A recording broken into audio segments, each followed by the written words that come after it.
세계 최고의 리그 중 하나 스페인의 라리가 21-22 시즌 챔피언스리그 우승 클럽 역시 라리가 소속의 레알 마드리드였는데요. 그만큼 이 리그에 속해 있는 선수들의 활약도 남다르죠. 그러다 보니 이 선수들이 받는 연봉 또한 엄청난데요. 자, 그럼 라리가 연봉 순위 탑10 지금 시작합니다. 연봉 순위 10위에 오른 선수는 연봉 2,080만 유로, 한화 약 280억 원으로 매주 약 5억 3천만 원을 수령하고 있는 얀 오블락입니다. 포르투갈 리그의 벤피카를 거쳐 2014년 여름 아틀레티코로 이적한 얀 오블락, 이후 AT 마드리드의 주전 골키퍼로 활약하면서 엄청난 선방을 보여줬는데요. 다비드 데헤야, 티보 크루트와 얀 오블락으로 이어지는 AT 마드리드의 황금 골키퍼 라인의 한 축이자 두 줄 수비의 최후의 수문장으로 활약했습니다. 오블락의 활약에 AT 마드리드는 라리가 우승, 챔피언스리그 준우승, 유로파리그 우승을 차지할 수 있었습니다. 그는 야신, 고든 뱅크스와 함께 선방 능력에서는 역대 최고 반열에 오른 선수인데요. 공중볼 처리는 물론 뛰어난 볼 핸들링과 판단력으로 현재 세계 최고의 골키퍼 중 한 명으로 평가받고 있죠. 오블락의 가장 큰 장점은 바로 엄청난 반사신경과 안정감입니다. 어마어마한 반사신경과 이를 통한 선방 능력은 괜히 역대 레벨이라 불리는 게 아닙니다. 실제로 이건 먹혔다라고 생각될 만한 슛, 굴절돼서 반응하기 어려운 볼들도 기적처럼 막아내는 경우를 수없이 보여줬습니다. 안 그래도 소속팀 AT 마드리드는 숨막히는 수비로 유명한데 거기에 더해 일말의 세컨볼 찬스조차 허락하지 않는 오블락의 안정감은 상대팀 입장에선 숨이 턱 막히는 듯한 느낌을 받을 정도로 압도적인데요. 그러다 보니 라리가 최우수 골키퍼에 5번 선정, 라리가 최우수 선수 선정, 3호라상은 15-16 시즌부터 18-19 시즌까지 연속 4회 수상했고 20-21 시즌에도 수상했습니다. 이러한 활약에 2021년에는 야신 트로피 3위에 올랐죠. 하지만 21-22 시즌에 들어서는 다소 아쉬운 모습을 보이기도 했습니다. 연봉 9위에 오른 선수는 연봉 2,083만 유로, 한화 약 281억 원으로 매주 약 5억 4천만 원을 수령하는 조르디 알바입니다. 발렌시아를 거쳐 바르셀로나로 이적한 이후 1-4-15 시즌 트래블을 포함해 수많은 우승컵을 들어올렸습니다. 국가대표팀에서도 주전으로 활약하며 유로 2012 우승에 기여했죠. 알바의 공수를 쉴 새 없이 오가는 체력과 기동력, 그리고 주력이 소속팀과 국가대표팀에 크게 기여했습니다. 특히 17-18 시즌 이후 네이마르가 팀을 떠나면서 비계된 좌측 공격을 조르디 알바가 이끌었죠. 18-19 시즌에는 세계 최고의 왼쪽 풀백의 모습을 보여주면서 3골 17도움에 미친 스탯을 찍었습니다. 19-20 시즌에는 본인의 노쇠화에 적응하지 못해 좋지 못한 폼을 보여줬지만 20-21 시즌부터는 플레이 스타일을 살짝 바꾸면서 메시, 그리즈만과 함께 환상적인 호흡을 맞추며 공격면에서 최고의 활약을 보여줬습니다. 2022년에 와서도 조르디 알바의 활약은 유효했고 공격 포인트를 착실하게 생산해냈죠.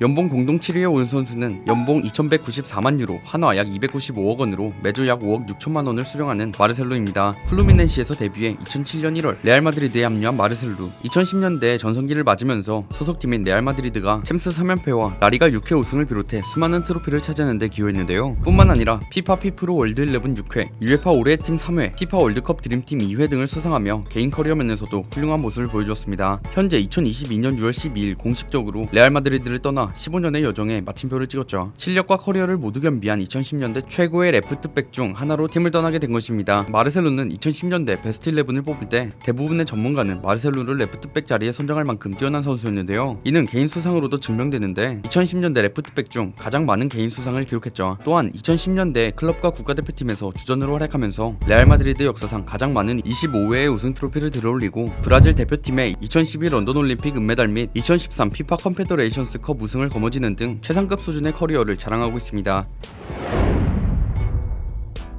연봉 공동 7위에 오른 선수는 연봉 2,194만 유로, 한화 약 295억 원으로 매주 약 5억 6천만 원을 수령하고 있는 토니 크로스입니다. 바이에른 뮌헨 시절에는 유프 하인케스가 발굴해낸 최고의 선수라고 불리는 토니 크로스, 12-13 시즌 팀의 트래블에 기여했고 1-4-15 시즌에 레알 마드리드로 이적하여 챔스 3연패 및 라리가 3회 우승을 이끌었는데요. 또한 독일 대표팀에서도 중원의 핵심으로 뛰면서 2014 브라질 월드컵 우승에 크게 기여했습니다. 2022년 현재도 크카모의 일원으로서 레알 마드리드의 핵심 선수로 활약하고 있죠. 또한 피파 피프로 월드 11의 3회, UEFA 올해의 팀의 3회, UEFA 챔피언스리그 시즌의 스쿼드에 5회 선정되는 등 화려한 커리어를 쌓았는데 토니 크로스는 트래블 1회와 UEFA 챔피언스리그 3연패, 피파 월드컵 우승까지 차지하는 등 완벽에 가까운 커리어를 자랑하고 있습니다. 물론 UEFA 유로에서는 우승 경험이 없죠. 그가 경기에서 가장 두드러지는 특징은 패스, 슈팅, 세트피스 등 모든 종류의 킥 동작이 매우 정교하다는 것인데요. 그러다 보니 바이에른 뮌헨부터 레알 마드리드에 이르기까지 프리킥, 코너킥을 가리지 않고 차고 있고 측면의 빈 공간으로 세도에 들어가는 동료들에게 정확히 넣어주는 롱패스와 세트피스에서 동료의 머리로 보내주는 패스가 정말 일품입니다. 2010년대 세계 최정상 수준의 월드클래스 미드필더라고 할 수 있는 선수죠.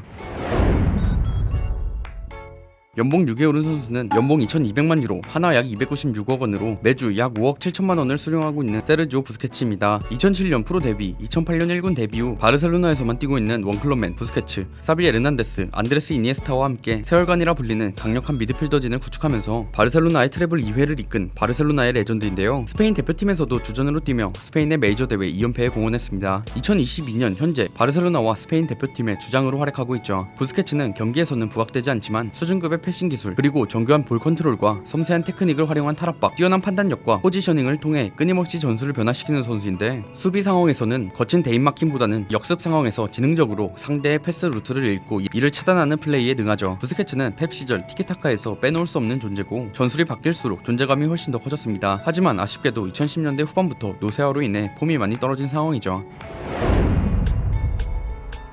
연봉 5위에 오른 선수는 연봉 2,250만 유로, 한화 약 303억 원으로 매주 약 5억 8천만 원을 수령하고 있는 데이비드 알라바입니다. 바이에른 미넨 유스 출신으로 호펜하임 임대 시절을 제외하면 바이에른 미넨에서만 11시즌을 뛴 선수인데요. 그동안 트래블 2회, 챔스 2회, 분데스리가 10회 우승 등 수많은 타이틀을 따냈습니다. 특히 12-13 시즌에는 필립 람과 함께 풀백 듀오를 이루어 독일 클럽 최초의 트래블과 19-20 시즌에는 센터백으로 자리를 옮겨 구단의 두 번째 트래블에 큰 공헌을 했죠. 알라바는 레프트백, 센터백, 수비형 미드필더, 그리고 중앙 미드필더까지도 볼 줄 아는 멀티플레이어인데, 루이 파넬 감독 이전에는 종종 중앙 미드필더로도 뛰었고 19-20 시즌에는 수비진의 줄부상으로 센터백을 맡았습니다. 이후 2021 시즌을 끝으로 바이에른과의 긴 여정을 끝내고 라리가의 레알 마드리드로 이적한 이후에는 세르히오 라모스와 라파엘 바란이 팀을 떠나게 되면서 아예 센터백으로 자리를 잡았죠. 팬들의 우려와 달리 안정감 있는 수비력과 뛰어난 빌드업을 보여주어 여론을 완전히 뒤집는 데 성공했는데요. 게다가 빌드업에 있어서는 세르히오 라모스보다 더 좋은 능력치를 가지고 있어 토니 크로스와 카세미르의 빌드업 부담을 덜어주는데 한몫하고 있습니다.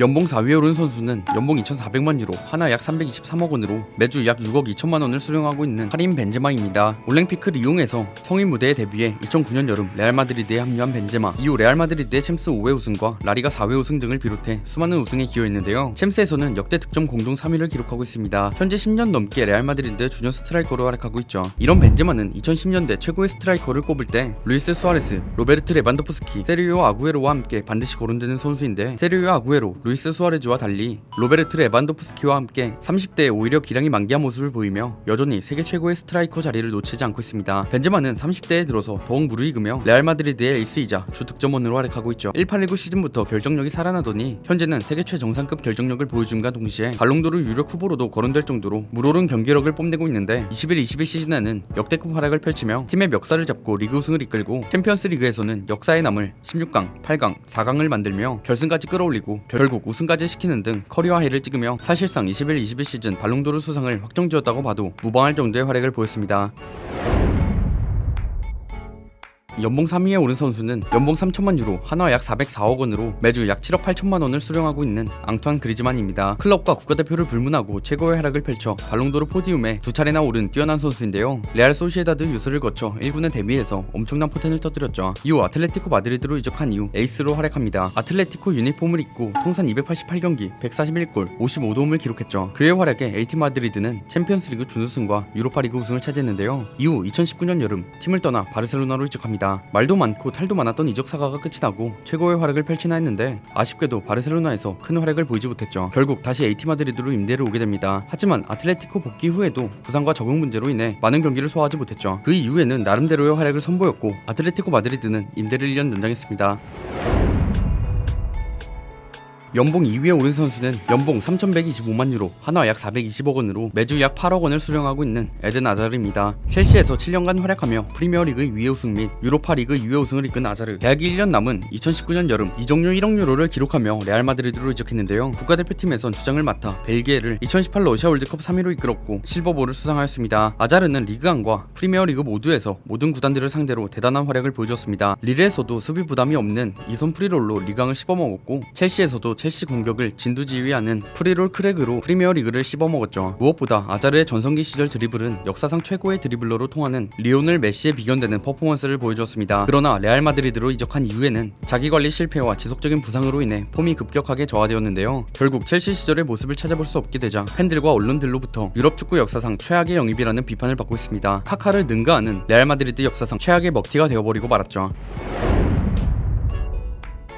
연봉 1위에 오른 선수는 연봉 3,400만 유로, 한화 약 460억 원으로 매주 약 8억 8천만 원을 수령하고 있는 가레스 베일입니다. 토트넘 시절 피해를 평정한 뒤 당시 최고 이적료로 레알 마드리드로 이적한 베일, 이후 챔스 5회 우승을 비롯해 총 13개의 트로피를 들어올렸는데요. 국가대표팀에서는 조국 웨일스를 유로 2016 4강으로 이끌었고, 웨일스를 64년 만에 2022 카타르 월드컵 본선으로 이끌었습니다. 또한 PFA 올해의 선수 2회 수상을 비롯해 PFA 올해의 팀의 3회, UEFA 올해의 팀의 2회, UEFA 챔피언스 리그 시즌의 팀의 1회 선정되었으며 UEFA 올해의 선수 최종 3인의 이름을 올리는 등 화려한 개인 커리어를 쌓았죠. 이런 베일은 압도적인 스피드와 큰 경기에서의 클러치 능력으로 월드클래스 윙어라는 평을 받아왔었는데요. 2010년대를 대표하는 월드클래스 윙어 중 한 명으로 2016년 후반기까지 이런 장점을 가지고 최고의 활약을 보여주던 선수였죠. 하지만 폭발적인 스피드를 주 공격으로 하는 선수들의 대부분이 그렇듯 신체 능력이 하락하는 20대 후반부터 하락세가 크게 시작되는 것처럼 이제는 에이징 커브로 인해 예전의 능력을 잃어버렸는데요. 물론 베일은 에이징 커브 외에도 고질적인 부상 문제로 인해서 더 빠르게, 더 크게 꺾인 것이 안타까운 선수입니다. 30줄이 넘은 현재에는 프로 의식까지 사라진 모습을 보이며 많은 팬들의 비판을 받고 있죠. 그런데 이렇게 욕을 먹는 베일이지만 통산 스탯은 구단 레전드들과 견줄 정도로 상당히 좋습니다.